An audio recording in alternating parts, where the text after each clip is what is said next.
vai? Tudo bem?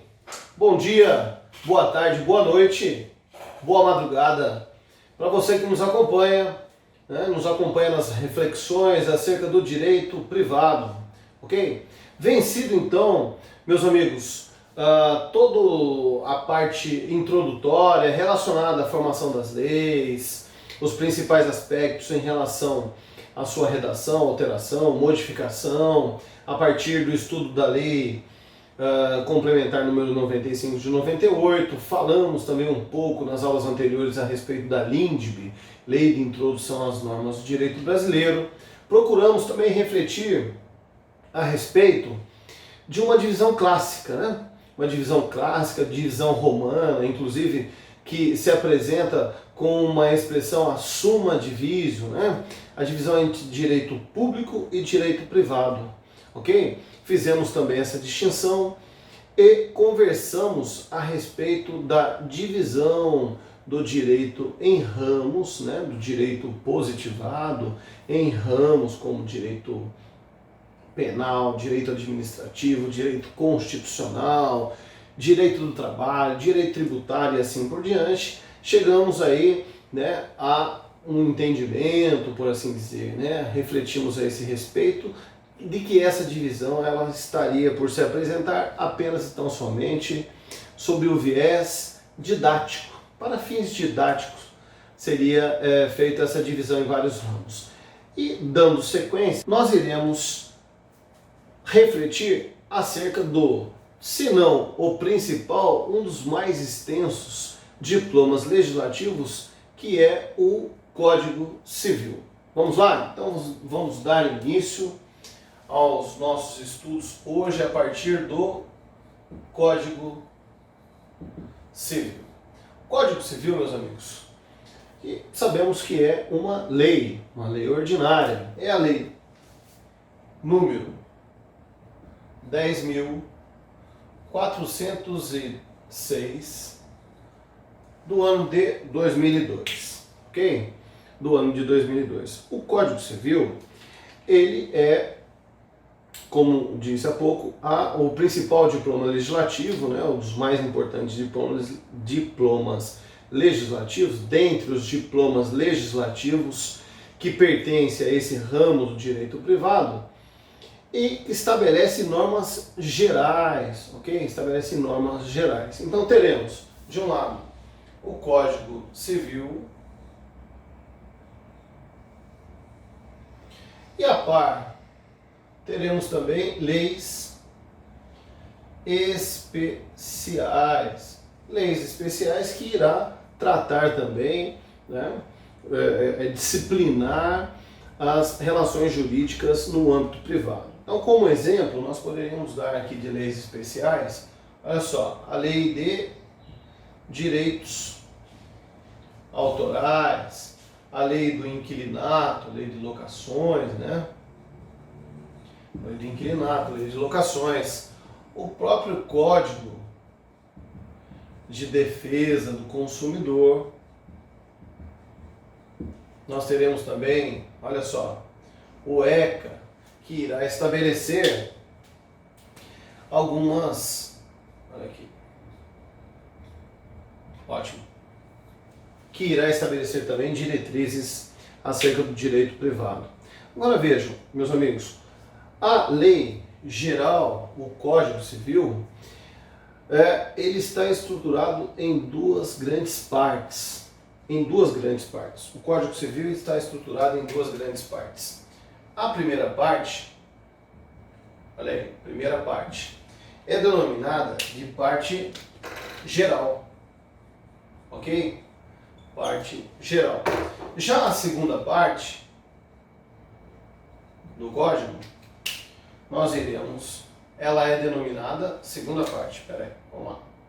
Segunda parte, denominada de parte especial. Eu te convido, nesse instante, nesse momento, a ir até o índice geral, até o índice do Código Civil, que é para poder ter essa noção, essa visão contextualizada, ok? Para ter aí essa visão contextualizada. Vamos nos localizar aí na legislação que fará parte das nossas reflexões aí agora por longas e longas aulas. Afinal de contas, o Código Civil é um dos diplomas, é o diploma mais extenso, né, em termos de quantidade de artigos, o mais extenso do nosso ordenamento jurídico. E na graduação em Direito, nós sabemos que o Código Civil acompanha, né, faz parte do estudo desde o primeiro semestre até o último, até o 10º semestre. Ao longo dos 10 semestres nós teremos contato com o Código Civil, ok? Então a noção contextualizada dele será de suma importância para que tenhamos uma visão, né, uma visão mais abrangente. Então eu te convido a ir ao índice do Código Civil, ok? Este índice é denominado de índice sistemático, ok? O índice sistemático. Vamos lá, dar uma olhada lá no índice sistemático do Código Civil. O Código Civil, ele na sua primeira parte, ele é dividido em 3 livros. Vamos lá, 3 livros.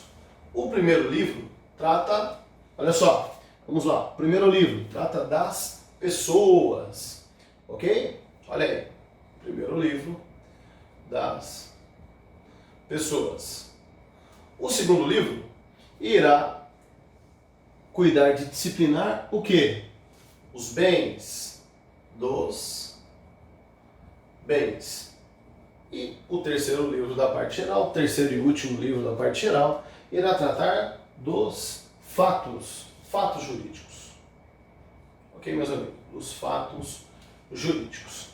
Essa parte especial é de fundamental importância, porque será que na parte especial que nós iremos encontrar várias definições, né? Vários conceitos, várias definições legislativas do que vem a ser pessoas, do que vem a ser bens e do que venham a ser, né? Do que vem a ser esses fatos jurídicos, todos os acontecimentos que são importantes para o direito, ok?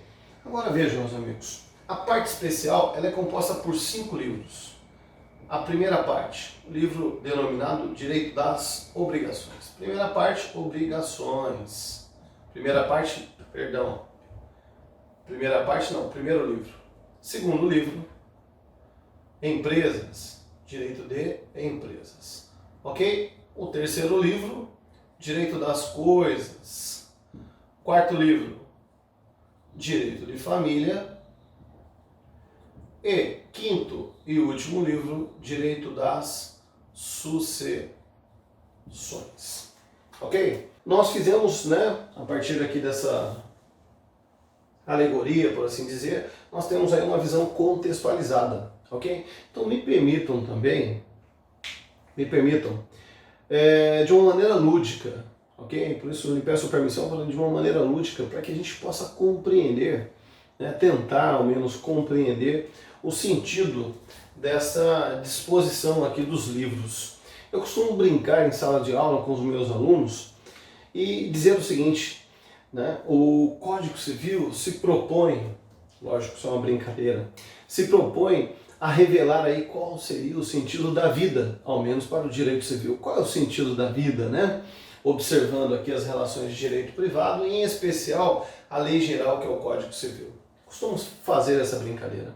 Meus amigos, vejam, o Código Civil ele irá nos dar a definição de quem seriam as pessoas, quem poderiam titularizar direitos na ordem civil. E, vejam, estas pessoas, não só a partir do seu nascimento, mas até mesmo antes de nascerem, ok? Até mesmo nós teremos disposições antes dessas pessoas nascerem. Eu iria além, desde da sua concepção, ok? E até mesmo antes de serem concebidas, nós iremos tratar cada instituto desse, nós teremos definições, expressões próprias, ok? Dadas pelo Código Civil, até mesmo antes de serem concebidas, depois de concebidas, depois de nascidas, ok? E aí, pessoas estas, né, que irão se relacionar com coisas, né, ok? E irão se relacionar também com outras pessoas. Então vejam, olha só que interessante. Depois de nascido, a pessoa passa a se relacionar com coisas, ok? Com coisas. E também com outras pessoas, ok? E este relacionamento com coisas, ele é disciplinado aqui, ó, no direito das obrigações, em que há um vínculo entre pessoas, a partir do quê? Para satisfazer interesses em relação a coisas. E pode ser também que essas pessoas tenham um relacionamento direto com uma coisa, titularize direitos sobre determinada coisa. Neste caso, nós teríamos o quê? Um livro específico, tratado direito das coisas. Então, só recapitulando para ficar claro. Relacionamento jurídico entre pessoas, por intermédio de um objeto, de uma coisa, mas vínculo pessoal, direito das obrigações. Agora, vínculo jurídico entre uma pessoa e uma coisa, olha aqui, direito das coisas. Talvez o exemplo clássico, aí, um dos maiores exemplos, é o direito de propriedade. Vejam, eu posso ser proprietário de uma coisa, o contrário não é verdadeiro, ok? Eu posso titularizar direitos sobre uma coisa, o contrário não é verdadeiro, ok? Eu posso ser titular de um direito pessoal em relação a outra pessoa, ok? Então vejam, meus amigos, olha só.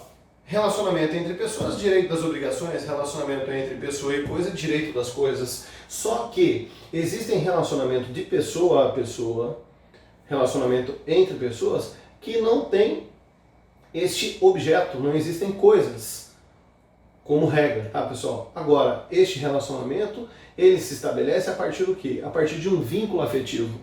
Então não há que se confundir, não se pode, em hipótese alguma, confundir pessoas com coisas.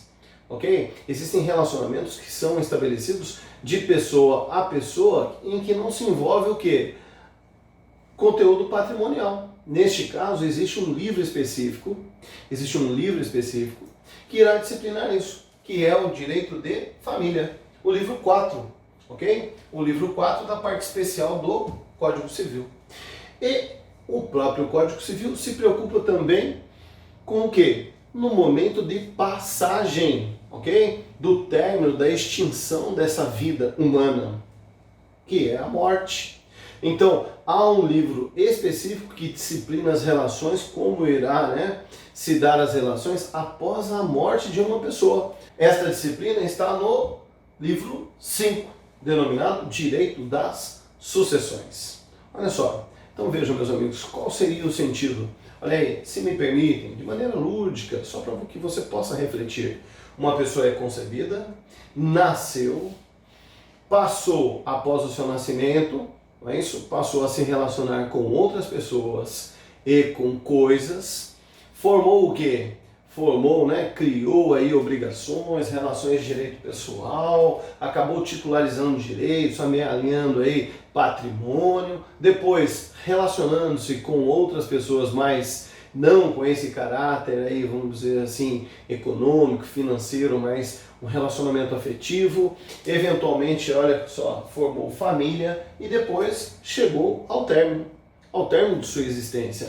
E aí, neste caso, o direito das sucessões irá cuidar de como isso será regrado, como se ordena aí a todas essas relações havidas durante a vida para depois da morte. Ok? Então, de maneira muito lúdica e rápida, eu espero que tenha contribuído para que os senhores reflitam a respeito aí da lógica existente no Código Civil, da lógica aí proposta pelo legislador em disciplinar as relações aqui, as relações particulares, de cunho, de caráter privado. Ok? E aí, nesse exato instante, nós daremos início exatamente refletindo a respeito da personalidade jurídica. Vamos iniciar por aqui, olha só. Personalidade jurídica. Personalidade jurídica, meus amigos. Personalidade jurídica, de maneira rápida, em um conceito, vamos trabalhar a partir de um conceito, porque o conceito de um modo geral nos, né, amplia, facilita o nosso entendimento. Vejam, personalidade jurídica seria o que? A aptidão. Anote aí. Personalidade jurídica é a aptidão. Vamos fazer aí um caderno bacana, né? Aptidão, vou colocar aqui, ó, aptidão genérica. Tá? Conceito doutrinário aí, assim, a boa parte, a doutrina não escapa desse entendimento. É uma aptidão genérica. Aptidão genérica reconhecida pela ordem jurídica a quem? A uma pessoa. Nós vamos agora esmiuçar isso. A uma pessoa. Então, a aptidão genérica, ó, de uma pessoa. Aptidão genérica de uma pessoa para titularizar. Olha aqui, ó. Vou mudar a cor. Para titularizar direitos e deveres. Ok? Para titularizar direitos e deveres. Então vejam, meus amigos. Quem é que tem aptidão? Quem é que possui essa capacidade de titularizar direitos e obrigações? Apenas e tão somente pessoas. Esse é o primeiro recorte que eu gostaria de fazer com os senhores. Somente pessoas.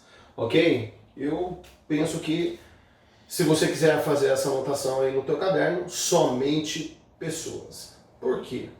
Vejam só. Porque, meus amigos, nós não podemos confundir pessoas com coisas. Pessoas com bens. Ok? Então, bens, coisas, não podem ser confundidos em hipótese alguma com pessoas. Ok? E por que estou pronunciando, né? Porque pessoas. Por que plural? Porque nós iremos já, daqui a alguns instantes, verificar que existe mais de um tipo de pessoa. Existe pessoa natural ou pessoa física, e existem também as pessoas jurídicas, ok? Somente pessoas é que são titulares de direitos e deveres, ok? E onde eu encontrarei esses conceitos? No livro 1, que é esse que nós estamos já dando início às nossas reflexões, aos nossos estudos, ok? É aqui no livro 1 da parte geral que iremos encontrar quais são as espécies de pessoas, ok? Então vejam, ó, a expressão que se dá, utilizada para revelar quem pode ser titular de direitos, aqui nós aparece assim, ó, sujeito ou sujeitos de direitos, ok? Então, quem pode ser sujeito de direito? Somente pessoas. Professor, coisas podem titularizar direitos? A resposta é não, ok? A resposta é não. E agora, primeira observação aqui, então. Vamos lá, vamos colocar isso. Ó, coisas, tá? Bens, não, exclamado, hein? Não são sujeitos de direito, ok? Não podem titularizar direitos, ok? Agora, e as pessoas, né? Ó, pessoa, ó, vou fazer aqui, ó. Vamos lá. Pessoa. Toda pessoa. Toda. Não, peraí. Vamos lá. Vamos colocar aqui, ó, de maneira destacada, ó. Todas as pessoas. Todas. Tá? Todas. Sem exceção. Todas. Sem exceção. Ok? Todas. Sem exceção. Todas as pessoas. Para titularizar direito, basta o quê? Ser pessoa. Ok? Basta ser pessoa. Professor, por que o senhor fez questão de colocar aqui todas as pessoas? Vamos destacar isso, que é importante. Por que todas as pessoas? Por quê? Porque sempre foi assim, meus amigos? Sempre todas as pessoas titularizavam direitos? Nós sabemos que não. Né? Nós sabemos que temos passados aí, né? A história registra momentos do nosso passado em que nem todas as pessoas titularizavam direitos. Algumas pessoas em razão, né, da sua origem, da sua raça, em razão de situações de conflito, em que se tornaram cativos, povos que se tornaram cativos de outros povos, estas pessoas eram entendidas, né, não eram entendidas como pessoas titulares de direitos e deveres, ficavam mais na condição de coisas, né? Vejam aí momentos tristes da história da nossa civilização, como a escravidão, né? Como a escravidão. Pessoas eram o quê? Consideradas como coisas, né? Inclusive comercializadas e tantas atrocidades que a história registra, ok? Hoje, nos dias atuais, ordem jurídica brasileira, toda e qualquer pessoa, sem exceção, toda e qualquer pessoa será o quê? Titular de direitos e deveres. E neste momento, meus amigos, vejam, distinguindo pessoas de coisas, nós temos aí uma discussão muito recente, muito recente, aí, proposituras legislativas, projetos de leis que estão aí em fase, né, nos estertores do processo legislativo desses projetos para tornar-se lei. Tá? Estão aí nos estertores, temos projetos de lei para mudar, inclusive, o olhar jurídico, este olhar jurídico aqui que estou propondo, essa reflexão inicial aqui, em relação a alguns bens, a algumas coisas. Tá? Estou me referindo aos animais, em especial aos animais domésticos. Então, como isso tem a probabilidade muito grande de passar a circular em provas, eu gostaria que você fizesse uma segunda observação. Ó, OBS 2 aqui então, OBS 1, OBS 2, tá? Em relação às coisas, existem o quê? Existem os seres, anota assim, ó, é assim que cai em prova, ó, seres sencientes, os seres sencientes. Estou me referindo aqui aos animais domésticos, tá? Os animais aqui, ó, animais domésticos. Os animais domésticos. Qual é o tratamento dispensado até a presente data?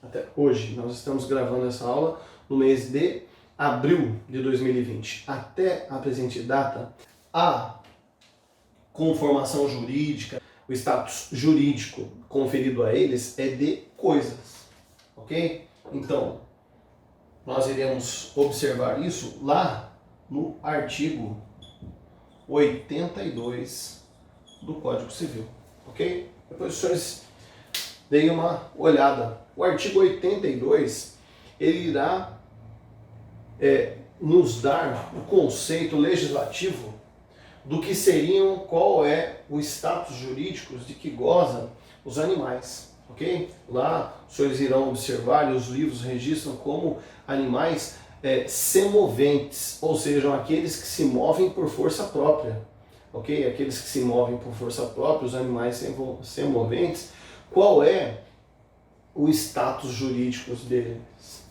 O status é de bem móvel. Então, uma coisa, bem móvel, ok? Nós temos, então, como disse há pouco, proposituras legislativas, uma inclusive em andamento, que retornou agora para a Câmara dos Deputados, teve a sua aprovação com alteração no Senado Federal e retornou agora em novembro passado, retornou para a Câmara dos Deputados porque sofreu uma alteração no Senado. Uma propositura legislativa de autoria do deputado aqui, inclusive do Estado de São Paulo, Ricardo Izar, mudando, né, transformando aí, ó, fazendo uma alteração no regime jurídico para os animais não humanos, tá? Animais não humanos, neste caso aqui, os animais domésticos, né? Esses animais que recebem essa terminologia de seres sencientes, como eu coloquei aqui para os senhores, e também aparecem a expressão também de seres sensitivos, ok? Então, ampliando aí, fazendo uma modificação no regime jurídico especial desses animais não humanos, ok? Então fica essa advertência aqui, depois se quiser fazer aí uma pesquisa, é muito interessante, muito bacana, dar uma olhadinha, né? Qual é a intenção, o que animou o legislador a fazer a propor essa alteração em relação ao regime jurídico dispensado aos animais sencientes ou sensitivos, ok? De qualquer forma, na presente data, eles hoje, o status jurídico deles é de bem móvel. Ok? Ótimo. Uma outra observação e última aqui. Vou fazer observação 3. Vou fazer aqui de maneira rápida, porque os senhores irão ter a oportunidade de estudar isso mais à frente. Vejam, quando eu mencionei que as pessoas podem, inclusive, o quê? Que há uma disciplina jurídica específica para aqueles que, para depois da morte das pessoas, nós temos ali todo o patrimônio que foi amealhado pela pessoa que morreu, todo o acervo patrimonial, é chamado de espólio. Né? Toda a herança deixada, todo o conjunto patrimonial, ele ganha um nome jurídico, chamado espólio. E esse espólio, ele é um ente, anota aí, ó, um ente despersonalizado. Vejam, meus amigos, ente despersonalizado. Olha só, despersonalizado, ou seja, sem personalidade jurídica. Ok? É um ente sem personalidade jurídica. Agora vejam, o direito, ele admite que esses entes despersonalizados, qual foi o exemplo que eu dei? O exemplo, vou colocar aqui na frente, vai ficar melhor, para ficar teu caderno ficar bem completo. O exemplo é o espólio. É o espólio. O espólio é um ente despersonalizado que representa o quê? Todo o acervo patrimonial, ele se condensa no espólio. Ok? E o espólio, ele, embora seja despersonalizado, ele recebe o quê? Uma capacidade judiciária.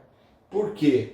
Porque se exige desse espólio, como regra, o quê? A prática de alguns atos.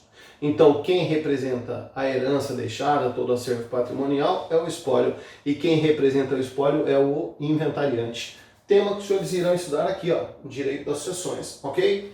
Mas só para saber, essas 3 observações aqui em relação ao quê? À personalidade jurídica, ok? Personalidade jurídica. Fechado? Então, como informado, né, como já mencionado, é nessa parte geral que nós teremos o quê? Nós iremos organizar os conceitos, né, os conceitos fundamentais. Vejam, não apenas e tão somente para o direito civil, tá, pessoal? Nós iremos observar que esses conceitos aqui serão utilizados também nos outros ramos do direito, não só nos outros ramos do direito privado, como também do direito público, ok? Então, todos esses conceitos, eles serão importantes, não só para o direito privado, como para o direito público. Agora vejam, se são importantes, professor, vamos dar início, iniciar aqui, pessoas. É importante que tenhamos o quê? Que a gente dê bastante atenção à terminologia. Terminologia. Ok? Vamos lá. Terminologia. Professor, pessoa. Quem é pessoa para fins de direito? Pessoa. Neste caso, meus amigos, vamos colocar no plural que vai ficar melhor. Pessoas, né? Para ficar pessoas. Nós teremos, eu já disse aos senhores, que nós teremos 2 tipos de pessoas. É isso? Pessoa natural, ok? Também chamado de pessoa física. Pessoa natural, também chamada de pessoa física. E pessoa jurídica, ok? Pessoa jurídica é uma abstração, é uma construção jurídica acerca de uma pessoa.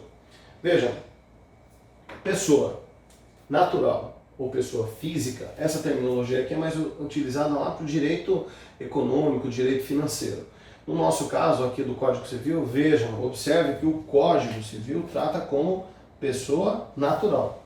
Né? Olha só, no título 1 vai ser denominado das pessoas naturais. E quem seriam, professor, essas pessoas naturais? É o ente dotado de estrutura e complexidade biopsicológica. Ok? Um passado muito recente, era o ente biologicamente criado, né? essa, os clássicos, os livros clássicos, eles colocam como um ente biologicamente criado. Este conceito, ele de um ente biologicamente criado, ele fica um tanto aí, por assim dizer, ultrapassado, porque hoje nós sabemos que existem o que? Métodos artificiais de criação. Nós temos aí a fertilização artificial, ok? Então, ficaria mais acertado aí para o teu caderno o seguinte: quem é a pessoa natural? É um ente dotado de estrutura, e vamos colocar assim, ó, dotado de estrutura, complexidade biopsicológica, ok? Biopsicológica. O que eu gostaria de assentar aqui com os senhores, ok? E deixar isso gritando aí no teu caderno é o seguinte: a pessoa humana, ela é o único ente dotado do atributo dignidade, ok? Dignidade humana. Então vejam, então a pessoa humana, meus amigos, é ela o valor fonte. Vou colocar dessa maneira aqui, ó. É ela o valor fonte do nosso ordenamento jurídico e do ordenamento jurídico de um modo geral.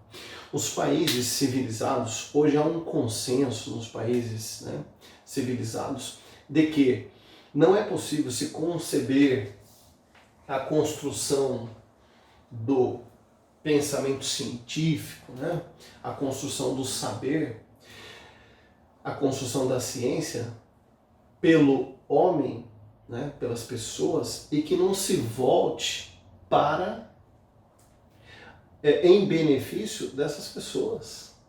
Não há que se conceber nenhum tipo de conhecimento científico, nenhum tipo de construção científica que, tendo nascido das pessoas, dos seres humanos, né, do homem, genericamente falando, se volte contra a humanidade. Ok? Então, neste caso, nós temos um conceito de pessoa natural, o valor fonte do ordenamento jurídico. Por isso que alguns vão criticar até essa expressão pessoa física, embora no imaginário popular a terminologia mais usual é pessoa física, ok? Ótimo. E em contraposição, nós teremos o quê? Nós teremos a pessoa jurídica. Pessoa jurídica é uma ficção jurídica. Então, um agrupamento de pessoas naturais, ok? Um agrupamento de pessoas naturais tem o objetivo aí de alcançar determinados fins, né, para a realização de alguma prática. Então, mais de uma pessoa, eles vão formar o quê? Vão formar uma pessoa jurídica, uma ficção jurídica. Nós iremos em breve conversar a esse respeito.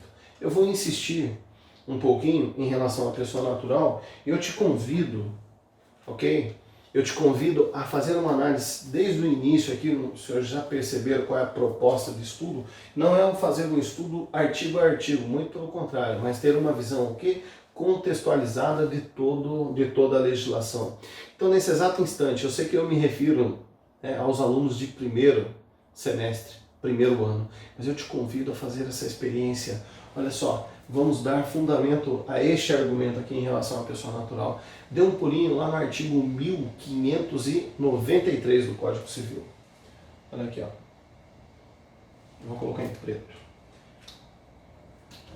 Artigo 1593. Chegou aí? 1593 do Código Civil. Já chegou? Acompanha a leitura. Vamos lá. Vamos nós. Vamos juntos. Vamos juntos. Artigo 1593. O parentesco é natural. O parentesco é natural ou civil, conforme resulte da consanguinidade, se resultar da consanguinidade ou outra origem, ok?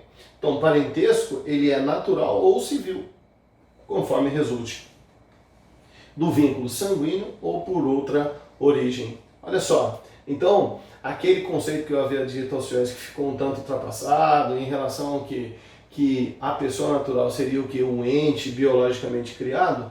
Olha só, o próprio 1563 irá afastar, refutar este pensamento, ok? Então, vamos adiante. Fica, nesse exato instante, o seguinte questionamento. Professor, então quando é que se adquire personalidade jurídica? Vamos colocar aqui uma pergunta. Olha aí, pergunta. quando se adquire. Estamos falando do quê? Da personalidade jurídica, ok? Quando se adquire personalidade jurídica? Olha só, meus amigos, a resposta é bem tranquila e está no artigo 2º, do Código Civil. Artigo 2º do Código Civil. Segundo. Olha aqui. Artigo 2º do Código Civil. O que nos informa o artigo 2º do Código Civil? A personalidade civil da pessoa, começa do nascimento com vida. Olha só, se está falando a personalidade civil da pessoa começa do nascimento com vida, estamos falando de que pessoa? Jurídica ou natural? Se falamos do nascimento com vida, o legislador está se referindo à pessoa natural, ok? Olha só, então, quando é que se inicia? Quando é que se adquire personalidade jurídica? Olha você fazendo a anotação aí, passando o marca-texto no teu código. Use o marca-texto com muita parcimônia. Cuidado ao usar o marca-texto. Nós vamos passar, uma sugestão, passar o marca-texto apenas então somente em nascimento com vida. Quando se adquire? Olha aí, nascimento com vida, ok? Olha só, se adquire do nascimento com vida, ok? Então, vamos lá. Professor, a segunda parte nós iremos aí discorrer a respeito. Só para terminar a leitura. Então, a primeira parte do artigo 2º irá nos informar que se adquire personalidade jurídica, personalidade civil, quando? Do nascimento com vida. Pode ver, tem um ponto e vírgula aí. A segunda parte irá dizer que, mas a lei põe a salvo desde a concepção, é isso? Está acompanhando aí? Confere aí, ó. Mas a lei põe a salvo desde a concepção, aí estamos falando de vida intrauterina. Vejam, mas a lei põe a salvo desde a concepção os direitos de quem? Do nascituro. Aqui nós já percebemos da simples leitura, da literalidade do texto do artigo 2º do Código Civil, dois conceitos. Primeiro deles, olha só, em relação à terminologia, pessoa natural, e ó, vou colocar aqui um asterisco aqui ao lado, ó, nascituro, ok? Nascituro, deixa ele aqui do lado que nós vamos trabalhar isso, nascituro, aquele que foi concebido, ok? Então vejam, meus amigos, quando se adquire, nascimento com vida. E aqui os senhores poderiam fazer o seguinte questionamento: e o que se deve entender por nascimento com vida? Como entender esse nascimento com vida? Nascimento com vida, meus amigos, nós iremos extrair entendimento a esse respeito de uma resolução. A resolução número 1 de 1988. Resolução número 1 de 1988 da ANS, Agência Nacional de Saúde. Da ANS, Agência Nacional de Saúde. E essa resolução número 1 irá dizer que nascimento com vida é quando ocorre, sabe o que? A expulsão. Isso mesmo. A expulsão do ventre materno, a expulsão do nascituro do ventre materno. Ou seja, no momento em que deixou o ventre materno e respirou, aí nós teremos a pessoa. Olha só, então vamos colocar aqui, ó, expulsão do ventre materno mais respiração, ok? Esses são os dois aspectos. É a partir de deixar o ventre materno e respirar se deu o nascimento com vida. Ou seja, é a partir desse exato instante que eu deixo a condição de nascituro e me transformo em pessoa natural. Olha só, não é nada complexo, mas se a gente não der a devida atenção a esses conceitos, nossa vida ficará complicada. E a minha intenção aqui é exatamente o que? É facilitar o teu entendimento. Nascituro se confunde com pessoa? Em hipótese alguma. Ok? Nascituro, vida intrauterina. Ok? Após o nascimento, e se esse nascimento se der com vida, aí nós teremos a pessoa. Ok? Pessoa natural. Cuidado. Agora vejam, nascimento com vida. E como é que se prova esse nascimento com vida? Olha só, fora, expulsão, estando fora do ventre materno e após ter respirado. É aqui que entra, ok? Aqui entra também uma outra situação ligada à medicina legal, ok? Porque nós precisamos de comprovar que essa pessoa respirou, ok? Como que se faz a prova dessa respiração? Vamos colocar isso aqui, ó, respiração. Vamos colocar aqui, ó, prova. Como é que se prova que respirou? Professor, por que o senhor está tocando nesse assunto? Eu estou tocando porque, meus amigos, vejam, nascituro tem um status jurídico. A partir do momento que se tornou pessoa, isso se transforma. O status jurídico é outro. Vejam, não dá para confundir, já falei uma vez, estou repetindo, nascituro com pessoa. Agora vejam, como que se prova isso? Principalmente para fins o quê? Sucessórios, ok? Para fins sucessórios. Vejam, a prova de que a pessoa nasceu com vida é se ela dela vir a ter respirado. Agora nós sabemos que existem pessoas que nascem e têm um único dia de vida, aí fica tranquilo. Mas tem pessoas que têm minutos de vida, ok? E muitas das vezes uma constatação sem nenhum exame técnico, né? Sem nenhuma algum procedimento pericial, não dá para dizer, será que respirou ou não respirou? Porque é muito comum que nasceu e a criança chorar, não é isso? No momento em que chora, se tem a certeza de que ela respirou, né? Eu costumo brincar com os meus amigos e digo a eles, olha só, não se lembra? Deve doer a beça quando se expandem os alvéolos pulmonares, né? Aquilo dói a beça, de modo que a criança grita, ok? Por óbvio, né? Mas vejam, neste caso, como é que se faz a prova? A prova está lá no campo da medicina legal. Tem um exame chamado, anote aí, docimasia, olha aí, prova.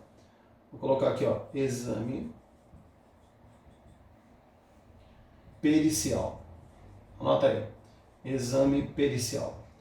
O nome do exame, docimasia. Olha aí. Exame pericial, docimasia hidrostática. Hidrostática. Docimasia e hidrostática de Galeno. Docimasia hidrostática de Galeno.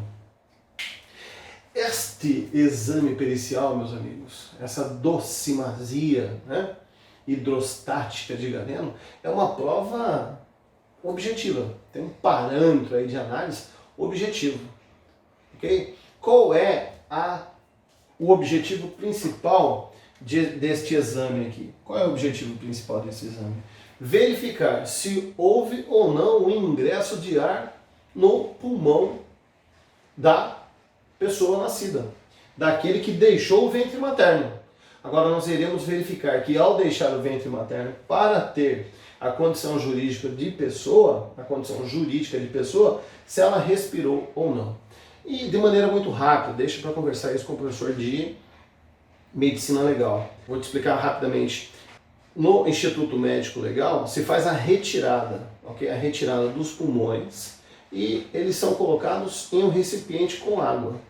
Se os pulmões boiarem, ficarem na superfície, significa que eles inflaram, ok? E o contrário, ou seja, de não boiar, não permanecer na superfície, significa que não respirou, ok? Então, basicamente, esse o exame pericial para verificar se a pessoa nasceu com vida ou não. Professor, veja, o senhor falou do nascituro, aquele que tem vida intrauterina. No momento que nasce, nasce com vida, sai do ventre materno e respira, torna-se pessoa natural. E qual é a nomenclatura, qual é a terminologia dada àquele que nasceu, mas não respirou? Nasceu e não respirou. O nome dele será natimorto.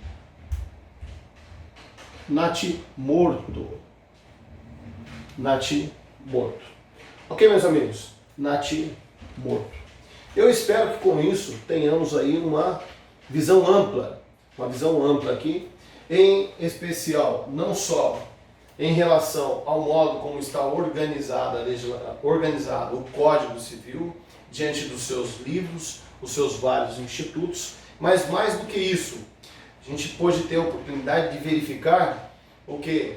Que apenas e tão somente pessoas naturais e pessoas jurídicas, mas todas as pessoas, em especial me refiro às pessoas naturais, sem exceção, todas elas são dotadas de um atributo especial, que é o quê?